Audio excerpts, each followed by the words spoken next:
कहानी को शुरू करने के पहले आज मैं आपको कुछ स्टोरी पहले मेंशन करना चाहती हूँ कि जिस तरीके से अगर परिवार के सदस्यों में खटास बढ़ जाती है तो वो एक खौफनाक सा रूप ले लेती है। तो यही कहानी है आज की और ये काफ़ी डरावनी और काफ़ी इंटरेस्टिंग है। तो वीडियो में बने रहिए और पूरी कहानी को प्रॉपर तरीके से सुनिए। तो स्टार्ट करते हैं। एक खिलोगोरी नाम का एक गांव था जो उत्तराखंड में था। वहाँ पर गांव के काफ़ी सदस्य आपस में हिल मिल के रहा करते थे। तो एक परिवार था जो खंडेलवाल परिवार था, जिसके सारे सदस्य जो थे वो काफ़ी इंटेलिजेंट और काफ़ी टैलेंटेड थे।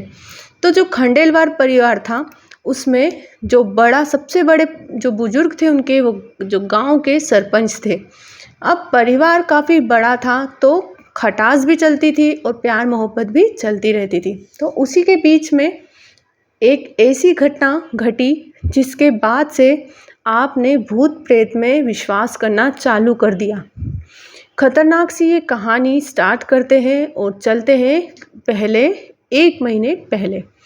तो ये कहानी में स्टार्ट करते हुए बताती हूँ कि करीबन 80 से 85 लोगों का ये परिवार था, जिसमें छोटे बच्चे भी काफ़ी थे और बड़े भी। तो जो कहानी में भूमिका निभा रहे हैं केवल मैं उनके नाम बता देती हूँ और कहानी को स्टार्ट करती हूँ। तो अरविंद नाम का जो सबसे बड़ा बेटा था वो हीरालाल का बेटा था। तो हीरालाल के 3 पुत्र थे।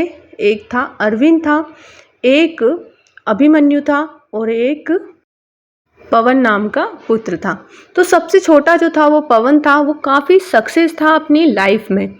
तो हीरालाल के जो तीनों पुत्र थे वो काफ़ी इंटेलिजेंट थे। उसके छोटे पुत्र जो छोटे भाई के सारे पुत्र जो थे आगे के परिवार के, उन सभी से ये 3 पुत्र जो थे सबसे ज़्यादा इंटेलिजेंट थे। तो गांव के जो सदस्य थे वो भी इन लोगों से सबसे ज़्यादा जलते थे, क्योंकि हर चीज़ में ये पढ़े लिखे थे और करीबन इनकी जो पढ़ाई थी वो गांव के सभी सदस्यों में सबसे ज़्यादा थी। तो अब इनके जो बच्चे थे वो भी काफ़ी मेहनती थे और काफ़ी इंटेलिजेंट। जो पवन था उसका सबसे छोटा बच्चा था, उसे लेकर पवन अपने खेत की तरफ जा रहा था। तो बच्चों को घुमाने के उसने शाम की टाइम पे अपने घर से निकला। हम निकला तो उस बच्चे को एक गुड्डा खेत के इधर मिला, पड़ा हुआ मिला। तो उस बच्चे ने फटाक से अपने हाथ में ले लिया। पवन ने उसे रोकने की भी कोशिश करी पर उसने नहीं माना और जिद करके वो अपने साथ उस गुड्डे को लेकर आ गया। अब उस गुड्डे को लेकर वो घर पर आ गया था और उस गुड्डे को उसने काफ़ी अच्छे से सजा कर रख दिया। जब वो खाना खाने बैठा तो उसने उस गुड्डे को साथ में रख लिया। अब जब भी परिवार के सभी बच्चे खेलते थे तो वो अपना वो गुड्डा लेकर आता था और उसके साथ खेलने लगा था। समय बीतता गया, 15 से 20 दिन हो गए जब तक उसे कोई भी फ़र्क नहीं महसूस हुआ, क्योंकि वो बच्चा तो वो काफ़ी छोटा था तो उसे तो ऐसी चीज़ें महसूस नहीं होगी, पर कुछ हो भी रहा होगा तो उससे ध्यान नहीं होगा जब तक उसके बड़ों ने उस चीज़ पर ध्यान देना नहीं चालू करा। तो 15 दिन तक तो उसे ऐसा कुछ महसूस नहीं हुआ, पर 15 दिन बाद अचानक से जो पवन का बेटा था वो एक एक्सीडेंट में काफ़ी गंभीर रूप से घायल हो गया। अब गंभीर रूप से घायल हुआ उस टाइम पे वो गुड्डा जो था वो उसके साथ शामिल था, उसके पास था, पर उस गुड्डे को जरा सा भी कुछ नहीं हुआ और वो टूटा भी नहीं, कुछ भी नहीं हुआ और वो गुड्डा वहीं पर था। जब एक्सीडेंट हुआ उस जगह पे वो मौजूद था। तो अब उन लोगों को कुछ शक तो नहीं हुआ, पर वो अपने साथ जो गुड्डा था वो वहीं था एक्सीडेंट के जगह पर और उसे एक्सीडेंट के बाद उस लड़के को जो बच्चा था उसका नाम था शुभ। तो शुभ को हॉस्पिटल ले जाया गया। तो शुभ का इलाज हो रहा था पर वो गुड्डा वो भूल गए थे और एक्सीडेंट की जगह पे से पड़ा था तो वो घर पर नहीं लाए थे। पर जब वो शुभ जो था वो अपना इलाज करा के प्रॉपर तरीके से घर आया तो वो गुड्डा जो था उसके बेड पे उसे मिला। अब उसके परिवार वालों को थोड़ा सा अलग लगा, क्योंकि उसकी माँ ने ये चीज़ नोटिस करी कि जब एक्सीडेंट हुआ था ये गुड्डा काफ़ी डरावना है, तो उसे उन लोगों ने वहीं छोड़ दिया था और नहीं लेकर आए थे। पर वही गुड्डा उसे उसके बेड पे मौजूद मिला। तो वो बच्चा तो समझ नहीं पाया क्योंकि वो काफ़ी छोटा था, तो वो उससे खेलने लगा। उसकी माँ ने कहा इस गुड्डे को फेंक दे, मुझे ये सही नहीं लग रहा है। तो जब वो नहीं माना और उसके साथ फिर से खेलने लगा। अब उसकी माँ ने रात में जब उसकी नींद लग गई, जब उसकी माँ ने उसे डिस्ट्रॉय करने के लिए एक पन्नी में बांध दिया और काफ़ी दूर फेंक दिया। थोड़ी दूर फेंकने के बाद जब वो सोने आई तो उसे पंखे पे वो गुड्डा लटकता हुआ दिखा, और वो औंधा था, मीन्स के उल्टा लटकता हुआ दिखा और काफ़ी लंबा होता गया। उसकी नज़र जैसे ही पड़ती थी वो काफ़ी लंबा हो जाता था और वापस काफ़ी छोटा हो जाता था। ऐसी घटनाएं उसके साथ कई बार हो गई इस गुड्डे के साथ। उसका परिवार काफ़ी बड़ा था, वो बताना नहीं चाहती थी क्योंकि ये चीज़ें गांव में कॉमन थी, भूत प्रेत की बातें, तो सभी डरने लग जाएंगे, इसलिए उसने नहीं बताई। और विश्वास भी सबसे ज़्यादा जल्दी गांव के लोग कर लेते हैं, तो उसने ऐसी चीज़ें नहीं बताई कि परिवार में दहशत होगी, इसलिए उसने ये बात नहीं बताई। अब उसके बाद उसे जो बच्चा था उसके पहले वो गुड्डा जो था वो छत पे से गिरा। वो चीज़ उसकी माँ ने देखी कि अपने आप रात में करीबन 8 से 9 बजे के करीब वो गुड्डा छत पर था, छत पे से नीचे गिरा।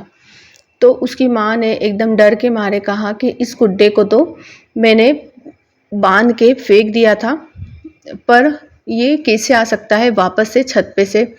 एक बार उसे पंखे पे दिखा, पंखे पे दिखने के बाद वो गायब हो गया, फिर वो छत पे से दिखा, छत पे से नीचे गिरा। अब उसका जो बेटा था वो करीबन सुबह उसी टाइम पर, सुबह 8 से 9 बजे के टाइम पर वो छत पर गया और सबसे कॉर्नर वाले स्थान से नीचे गिरने के लिए कर रहा था। इतने में उसका जो परिवार था वो काफ़ी बड़ा था, तो किसी की भी नज़र पड़ जाती है, तो उसके एक ताऊ जी की नज़र पड़ी और उस बच्चे को बचा लिया गया, वरना वो गुड्डे की तरह वो भी वहीं पर गिर जाता। अब वो समझ नहीं पा रही थी कि क्या हो रहा है। उसका बच्चा जो था उस गुड्डे में काफ़ी दीवाना हो रहा था, मीन्स कि उसको उस गुड्डे के अलावा कोई सा भी खिलौना नहीं समझ में आ रहा था। उसी के साथ खेलता, उसके साथ सुलाता, बिठाता, खिलाता, सब चीज़ें उसके साथ हो रही थी। फिर उन लोगों ने ऐसी चीज़ें, काफ़ी घटनाएं बढ़ती गई घर में। फिर उन्होंने किसी जानकार से पूछा और उस जानकार ने जो बताया, तो उसके बाद उनके घर में काफ़ी हफरा तफरी मच गई थी, क्योंकि वो काफ़ी डरावनी चीज़ जो थी वो उसे बताई गई थी। तो उन्होंने बताया कि जब आपके घर में आपके तीनों पुत्र जो थे वो सक्सेस पा रहे थे, जब भी आपके छोटे भाई के जो पुत्र थे उनका नाम था भरत, वो भरत ने तंत्र विद्या के द्वारा आपके बच्चों के लिए एक औजार बनाया था, ये गुड्डा बनाया था तंत्र विद्या से, जिसे उसने आपके घर तक पहुंचाने के लिए ये सब क्रियाएं करी थी। और उसमें ऐसी नेगेटिव चीज़ें डाली थी, मीन्स के जो प्रेत आत्माएं होती हैं जो काबू में होती है, वो उसने 3 से 4 साल तक इस प्रोसेस को करने के बाद उसके अंदर डाली थी और उस गुड्डे के साथ उसने घर में पहुंचाई थी। उसके बाद ये सभी को बर्बाद कर देने के लिए ही आई थी, पर पहले सबसे पहले इस छोटे बच्चे के लिए हावी हुई थी।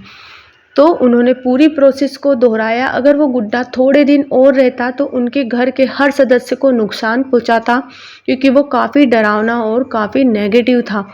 तो उसके बाद वो जो महात्मा से मिले थे, उन लोगों ने उस गुड्डे को तंत्र विद्या से पूरा समाप्त किया और उनके घर में पूरा बंदोबस्त किया गया। और उसके बाद भरत को बुलाकर सारी क्रियाओं को समझाकर बताया कि जिस तरीके से तुमने ये तंत्र विद्या करी थी, उस तरीके से अगर ये हमें डिस्ट्रॉय करता था तो साथ में तुम्हें भी बाद में परेशानी होती, क्योंकि इस गलत चीज़ का अंजाम हमेशा गलत होता है। इसलिए हमेशा इस क्रियाओं से दूर रहना चाहिए और भगवान में बिलीव करना चाहिए। तो उन्होंने महात्मा जी को बुलाकर घर में काफ़ी प्रतिष्ठान, हवन, पूजन सब करे। उसके बाद उनके घर में सब सुख शांति हुई, क्योंकि उसके आने के बाद से उनके घर में काफ़ी नेगेटिव चीज़ें भर गई थी और कब सब चीज़ें उनके यहाँ गलत हो रही थी।